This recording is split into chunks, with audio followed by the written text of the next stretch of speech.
Reserve wrapped its two-day meeting today, and surprise, they decided to hold off on taking action. I'm going to bring in Congress's most vocal critic of the Fed, Representative Ron Paul. Thank you so much for joining us, sir. Thank you. Good to be with you. What is your reaction to today's decision? Well, not a big reaction. It's more of the same. I think they made it a little more enticing that they are more likely to do something by using the word will in one of their sentences. They will respond, but everybody knows that already, that they're going to respond. It's just what day are they going to do it? So we're one day closer for quantitative easing coming back again. So it's the same old thing. It's just a shame that the whole marketplace, the whole world, hangs on one word or one sentence or one comma. That's not the way markets are supposed to work. No, but it is the way markets are working. I mean, you essentially want to change that, right? I mean, you would like to audit the Fed, or what do you think should change? Well, we would need to audit the Fed and find out what they do and why they do it. Maybe we can figure this out.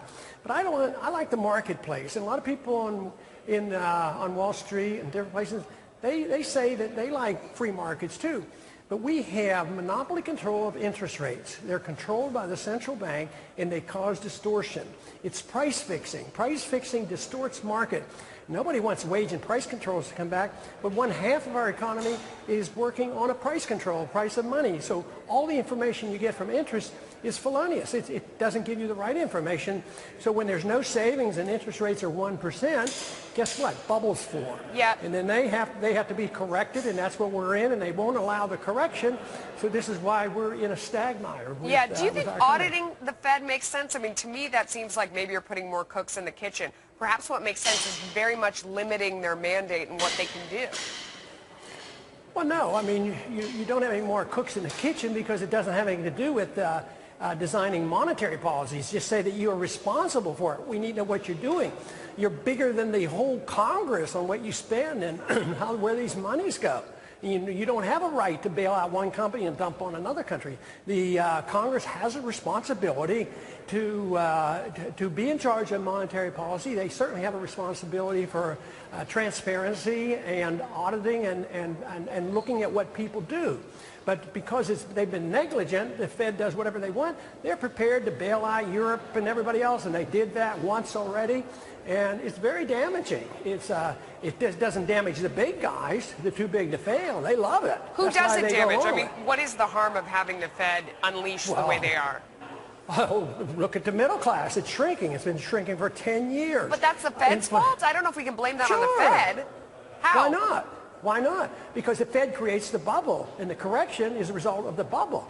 So we knew the bubble was there and advised that interest rates were too low, too long, and a bunch of us were saying, don't do it, don't do it. So the correction has to iron out the mistakes, and that's your recession.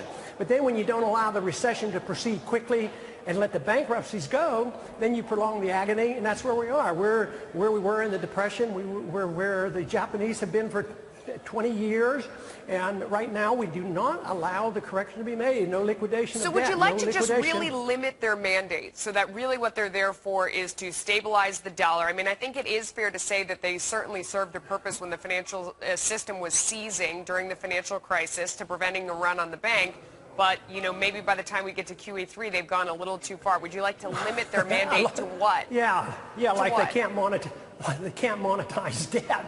Just think if the Congress didn't have the backup of the Fed. See, they're in bed together. The politicians spend the money. They take care of the military-industrial complex. They take care of the welfare state. They don't worry about deficits. And the Fed always is there because they're the lender of last resort. They always buy the debt to keep the interest rates low to make Wall Street happy. And usually it ends up in a mess, and that's where we are. They can get us out of recessions now and then, but until the bubble gets too big. And the bubble is too big. In 07, 08, we knew how big the bubble was, and they're doing everything exactly wrong, and they cannot allow the correction to occur if they dump the debt on the people. Are you getting a lot of support for this? Go to the college campuses, the kids that are inheriting this. Well, yeah, I get a lot of support. In Congress, are you getting support for limiting the Fed's role? Well, the first big step was find out what they're doing, and I got only 98 people voting against the auditing the Fed, and it was very clear that transparency is what the people want, and that's what the members did, and it was bipartisan. So we're making great strides in finding out and calling attention to the organization that gives us the booms and gives us the inevitable busts that occur after they manipulate the economy, pretending that they're going to take care of us all. Essential economic planning with monetary policy is doomed to fail. We're witnessing its failure, and we need to wake up and decide we need a different system. Yeah. Congressman Ron Paul, thank you so much for joining us tonight.